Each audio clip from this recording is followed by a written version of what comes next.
Gracias a todos por acompañarnos en Hablemos, podcast de Ser de Puerto Rico.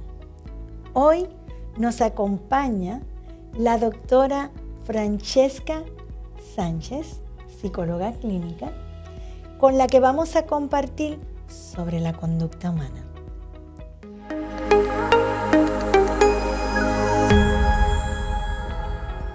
La doctora Sánchez tiene estudios en educación especial de la Universidad Interamericana de San Germán, maestría en educación especial con subespecialidad en autismo de la UCB y doctorado en psicología clínica de la Universidad Albizu en San Juan. Pues Francesca, mi interés es que todos los que nos van a sintonizar, que nos van a acompañar, conozcan a la persona más allá de lo que es la profesión, el ejercicio de su trabajo, con un poco de remontarnos en el tiempo. Sé que vienes de una familia unida. Cuéntame de eso que te nutre, que inyectó lo que hoy tú eres. Muy bien, mi familia, bueno, para empezar, yo soy del área oeste de Puerto Rico, me crié en el pueblo de Moca, entre Moca y San Sebastián. Así que yo vengo de una familia unida, tanto de parte de mi mamá, de mi papá, aunque vengo de padres divorciados. Así que nuestra familia consiste en realmente celebrarlo todo. Celebrar cada una de mis graduaciones, pasé la reválida, pues hacemos fiestas, me gradué de todas mis graduaciones, que he tenido varias, pues todas las hemos celebrado también. Así que siempre ha sido una familia unida y que me ha apoyado dentro de todas mis decisiones, aunque no hayan estado de acuerdo en muchas de ellas, ¿verdad? Pero siempre han estado ahí, y por mi familia es que también yo he dirigido un poco mi área profesional, ¿verdad? Lo que he decidido estudiar durante mi vida. Pero ahora entiendo toda la fiesta, toda la alegría, todo la pequeña provocación para de lo más sencillo hacer una celebración. O sea, lo llevas en tu esencia. Sí, y eso lo hago ahora. Es mi esencia de ahora mismo, de celebrar también todo con amistades, con compañeros de trabajo también. Sé que hiciste deporte. Cuéntame qué tan buena fuiste. Bueno, no era de las mejores, pero me bastó, ¿verdad? Para mi objetivo en el deporte. Yo comencé con el voleibol alrededor de mis 15 años. La idea de yo hacer deporte también era poder tener una beca y poder comenzar a estudiar lo que era mi bachillerato. Así que comencé desde los 15 años hasta terminar mi bachillerato en educación especial y representar la universidad en la que estudié. Así que tus inquietudes eran muy amplias. Y dentro de esas inquietudes, incluso entraste en el modelaje. Eso no lo sabe mucha gente. No. Pero yo sí, yo no sé, me lo contaron.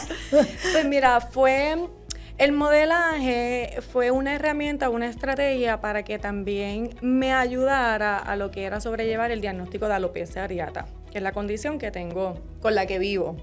Así que cuando a mí me diagnosticaron de alopecia areata, y voy a hablar un poquito de esto para que puedas entender, ¿verdad?, lo de modelaje. Perfecto. Pues había una muchacha que maquillaba en el área de Aguadilla, y ella me comenzó a llamar para hacerme diferentes maquillajes, ya sea como maquillaje de fantasía, y de ahí siguieron otros diseñadores para modelar ropa, simplemente, ¿verdad?, por yo no tener cabello. Parece que llamaba la atención ¿verdad?, estar así. Así que ahí en un tiempo me dediqué, ¿verdad?, por decirlo de esa forma, pero más allá era también para apoyar y visibilizar el que yo puedo tener alopecia, igual puedo hacer lo que yo quiera, no limitarme. No, y lucir extraordinaria, como le sirves incluso de modelaje a muchas de las que se acercan a ti. Así que es maravilloso. Nosotros acá en CEL decimos que tú siempre estás intacta. Fíjate, es bien curioso que hayas utilizado esa alternativa para trabajar propiamente con la alopecia, porque muchas personas con esa condición la ocultan. Y eso está bien, se ponen sus pelucas, pero tú la dejaste al descubierto. Tu vida es al descubierto. ¿Por qué? Yo de alguna manera tenía que aceptar realmente mi nueva realidad.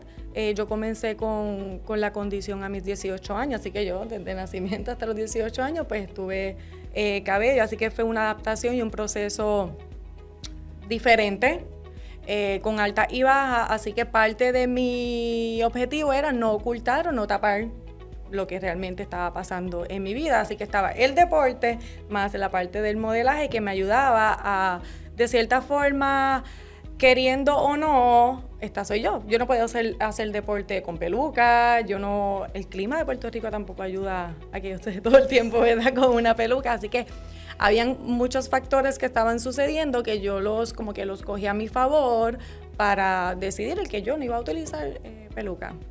Bueno, y debo interpretar que del limón hiciste una deliciosa limonada, porque es parte de lo que las personas reconocen en lo que tú proyectas. ¿Y siempre te sentiste bien contigo misma? La mayoría del tiempo sí, no todo el tiempo, porque la realidad es que era un nuevo proceso. Ya yo había pasado, tenía 18 años, estaba comenzando la universidad. Recuerdo que estaba ya comenzando mi segundo año de universidad. Y yo puedo decir que me describo como alguien sociable, así que yo no iba a dejar tampoco que mi socialización se viera afectada en esto. Sí hubo momentos de que, más allá por mí misma, sino porque también habían otras personas que comentaban, que miraban despectivamente, así que pues uno tenía que también trabajar con eso, como yo, qué comentarios escojo a mi favor y qué no. Buena manera de enfrentar los retos, porque al final del día se trata de ti, contigo misma, y ya traías en tu esencia celebrarlo todo. Ya dijiste que eso era parte del equipaje que traías contigo. Dijiste que estudiaste hasta educación especial. ¿Cómo te mueves al campo de la psicología y qué te inspiró? Ok, pues inicialmente mi familia. Tengo familias de diversidad funcional, discapacidad intelectual y autismo. Por ahí es que comienzo lo que es educación especial. Yo me gradué en bachillerato, luego me moví a una maestría en educación especial con subespecialidad en autismo. Y en ese proceso, pues yo ya estuve trabajando en escuela del Departamento de Educación. Trabajé 6 o 7 años. Y mientras estudiaba esa maestría, mientras trabajaba como maestra, ahí pues me di cuenta que no me quería quedar en ese espacio solamente. En mi experiencia, yo me sentía limitada como maestra por las cosas que podía o no podía hacer, según nos autorizaba el Departamento de Educación. Así que yo sentía que si seguía estudiando o me podía mover a otra área, pues podía aportar quizás un poco más. Y ahí, mientras estudiaba, trabajaba hasta que pues, terminé como psicóloga.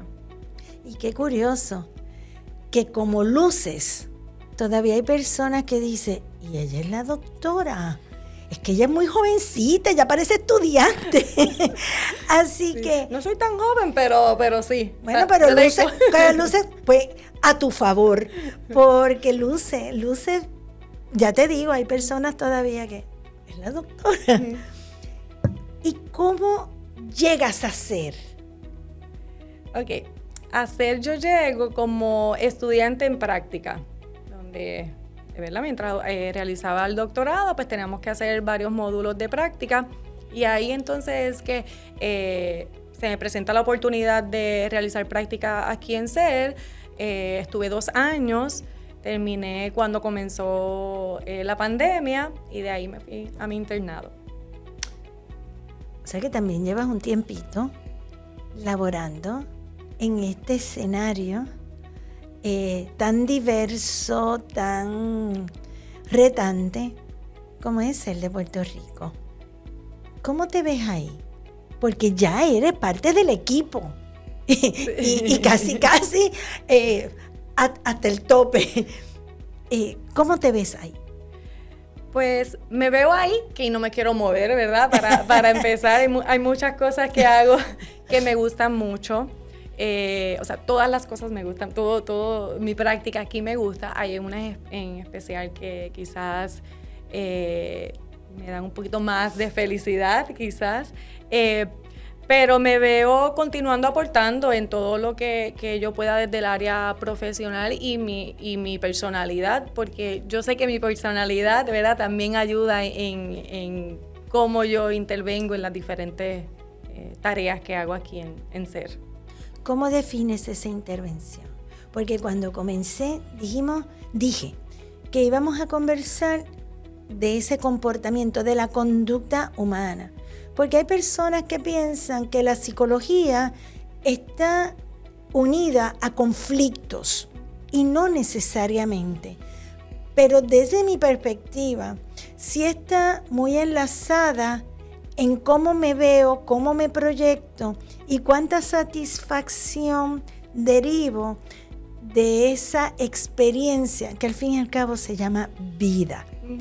¿Cómo tú trabajas con esos comportamientos tan diversos, porque nadie es igual a otro, para lograr inyectar esa misma alegría que tú tienes de todo lo que te acontece?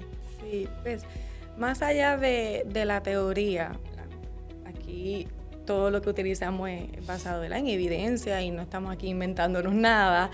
Pero para mí es bien importante yo utilizar mi esencia o mi personalidad para poder llegar a cada persona como individuo, ¿verdad? Hay un modelo, hay una teoría, pero esas teorías no necesariamente pues, van a abarcar del todo a cada individuo o a cada intervención que uno va a realizar. Así que para mí también es bien importante yo utilizar esa esencia, mi personalidad, el humor, y tratar de empoderar a la persona con quien estoy interviniendo, que este proceso, más allá de yo ser ¿verdad?, profesional o estar de ese lado, que ese espacio es para la persona, ¿verdad? Que ellos son los que tienen el control y aquí yo no trabajo, esto es lo que yo quiero hacer y esto es lo que hay que hacer. Tú tomas tus decisiones, tengan ¿verdad? Respuestas positivas o no tan positivas, pues trabajamos con eso también. Así que es un proceso de guiar y apoyar y que cada etapa o situación que está enfrentando la persona, pues la podamos llevar lo más saludable posible. ¿Cuál ha sido de toda esa experiencia donde tienes participantes que viven con el autismo o que viven con déficit de atención o que su reto es la composición familiar o porque tuvieron un accidente y su vida cambió? De toda esa diversidad con la que trabaja, ¿cuál es la que tú dices, mi experiencia, mi esencia, encaja perfectamente, si es que hay alguna? Yo pudiera decir varias.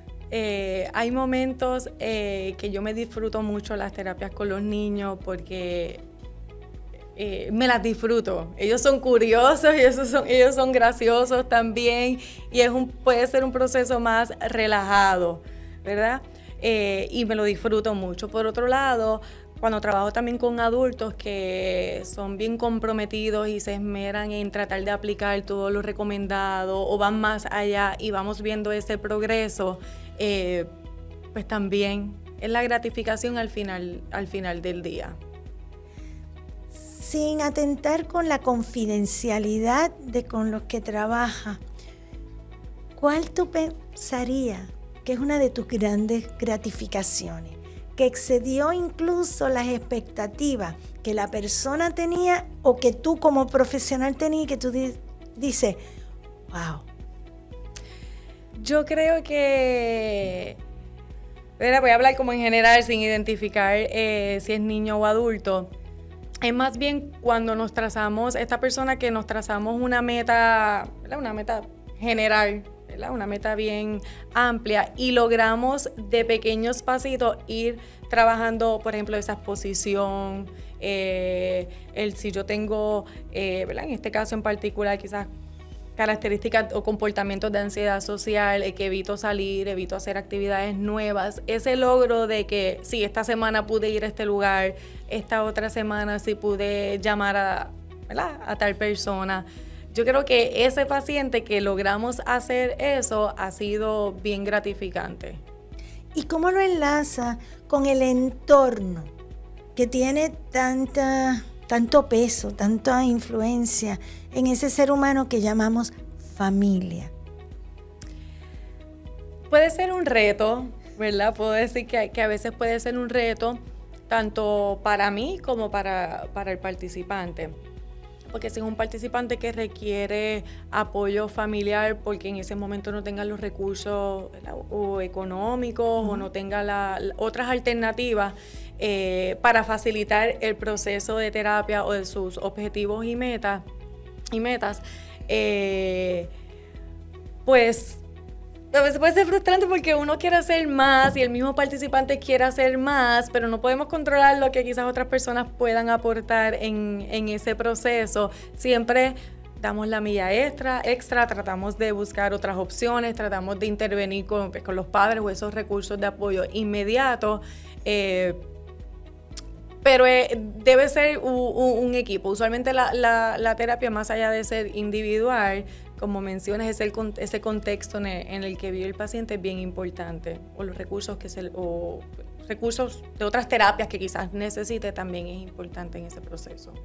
Está mencionando otras terapias que también necesita.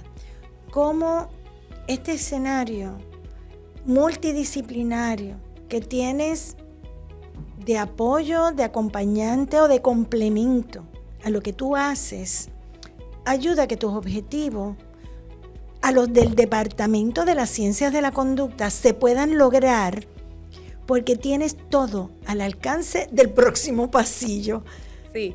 En ese caso, pudiera hablar un poquito más sobre adultos que comienzan recibiendo servicios en el área de rehabilitación, ya sea por un accidente o por una condición de salud, y ser referidos al área de psicología porque ellos mismos pueden identificar que hay una parte que está faltando en ese progreso de las terapias que reciben, ya sea de habla, ocupacional, física, y poder tener ese diálogo inmediato en que estás trabajando esta terapia física para movilidad y yo poder hacer el ejercicio de trabajar con el miedo de que le genera a esta persona en no caerse, o si lo voy a lograr o no lo voy a lograr, es lo más importante que yo puedo obtener aquí en el centro, porque estamos de la mano con esa comunicación y sobre todo también en el área de psiquiatría, que a veces es bien difícil si uno estuviese en una práctica privada que no tengo de la mano esa comunicación con el psiquiatra por la parte de medicación. Es mucho más difícil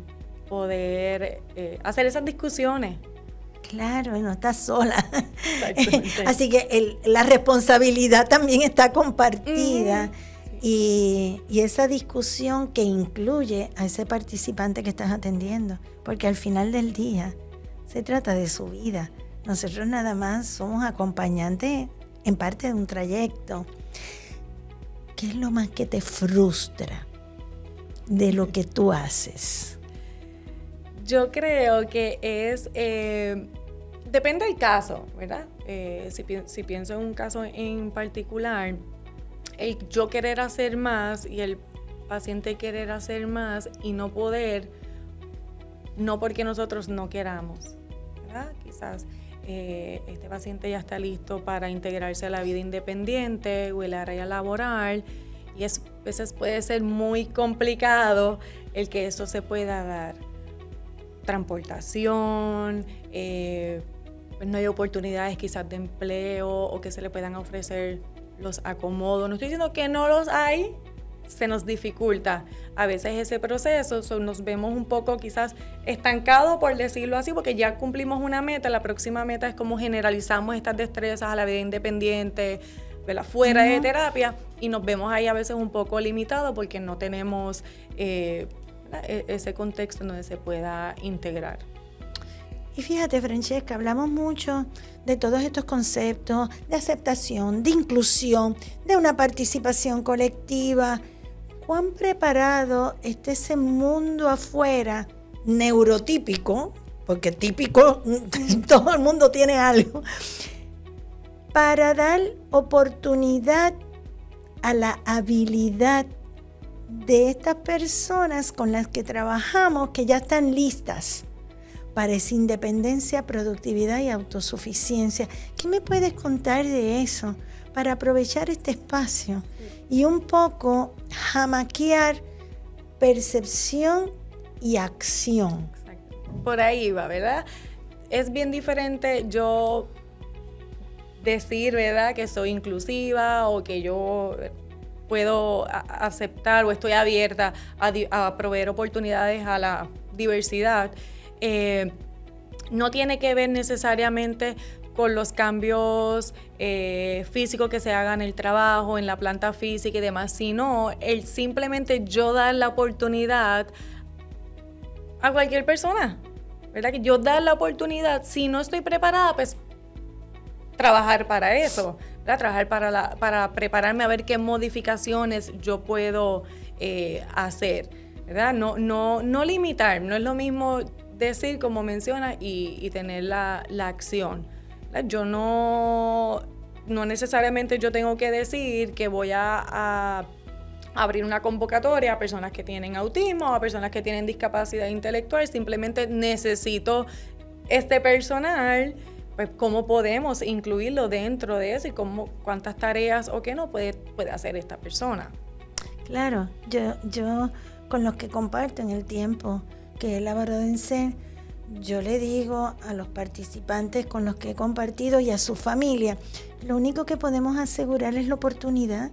Todo lo demás dependen de tantas variables que no están bajo el control, pero sí la actitud de esos otros que están afuera, que no sean discriminatorios, que no sean, o sea, y que no sean comparativos. Cada ser humano es diferente, es único, y la oportunidad es lo único que le podemos dar. Si no funciona, ser honesto y decir, no estás cumpliendo con los objetivos para esta posición. Y eso es válido. ¿Cómo trabajas en esa fase de educación? Porque sé que te mueves en muchos foros.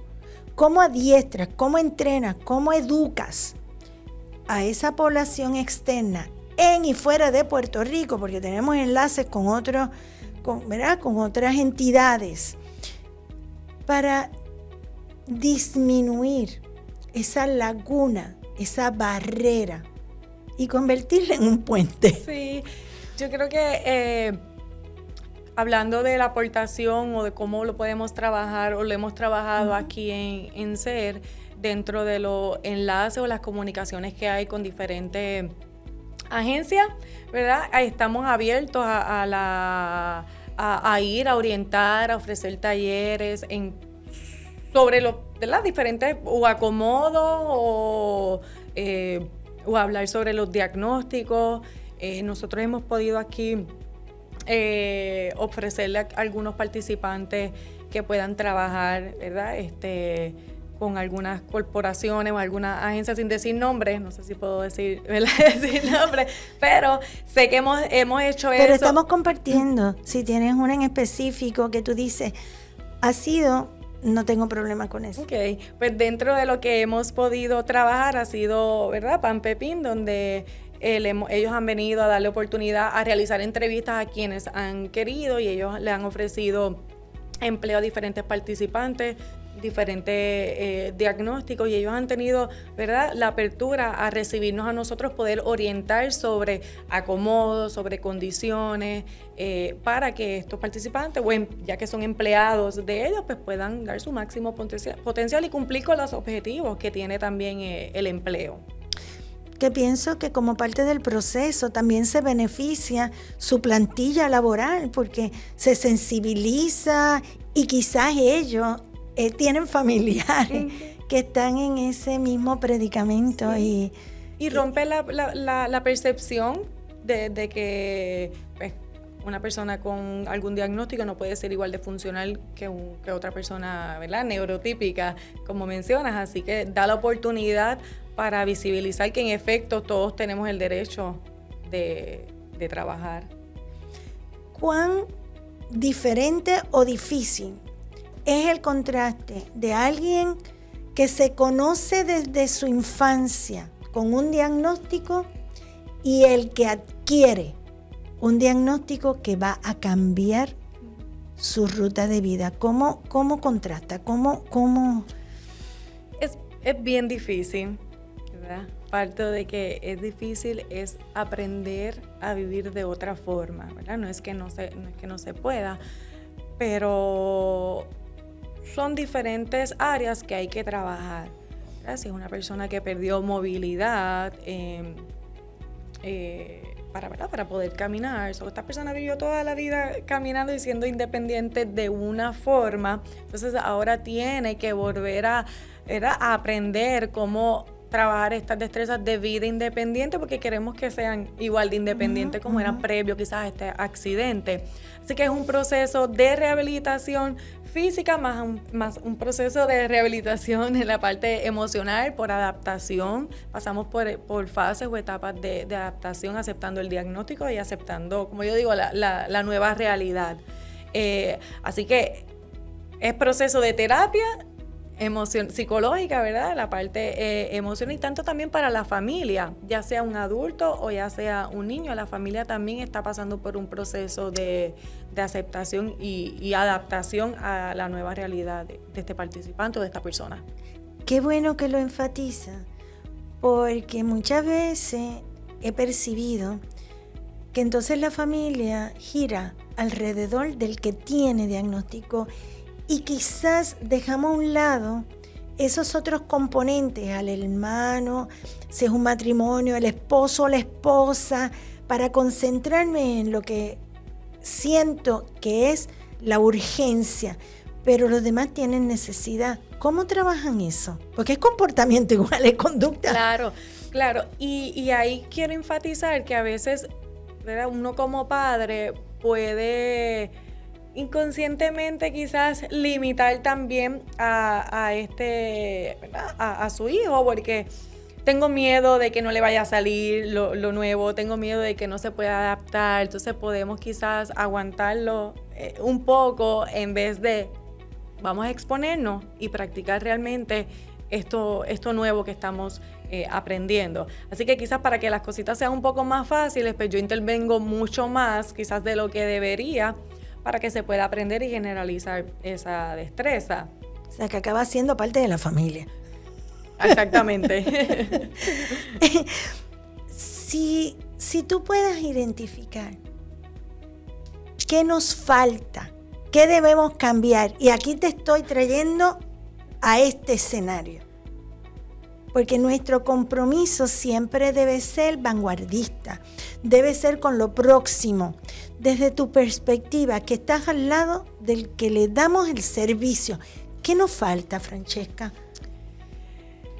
¿Como sociedad o qué nos falta nosotros aquí esta entidad?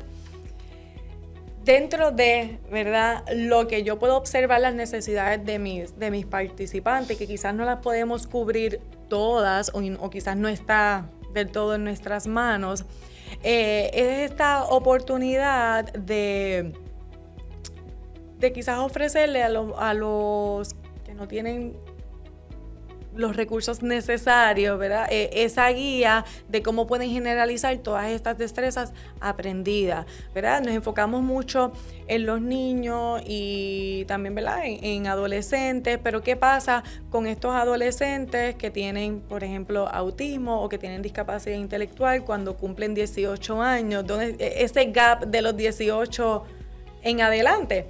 ¿Qué pasa con esos participantes? Porque llega un momento que podemos ver a personas mayores cuidando a personas a personas mayores, ¿verdad? Así que, ¿qué proyectos o qué programas se pueden crear para darle oportunidad de vida independiente a todos estos participantes que ya... Que puede ser incluso a través de alianza. Correcto. Pero que podamos asegurar un continuo. Sí. Conversar contigo, Francesca, es fascinante. Es fascinante porque los ojos te brillan, porque transmite esa pasión. Y yo considero que es el primero de una conversación que se irá enlazando en próximos podcasts, a la medida que todo el que nos esté escuchando nos traiga sus preguntas, nos participe en sus comentarios, nos digan qué te gustaría escuchar. Tienes a una doctora que tiene experiencia, doctora en psicología, que tiene experiencia en educación especial, deportiva, de vida, está abierta a esa diversidad. Pues tráenos tus inquietudes y síguenos en nuestras plataformas. Así que gracias, Francesca. De nada. Gracias a todos ustedes.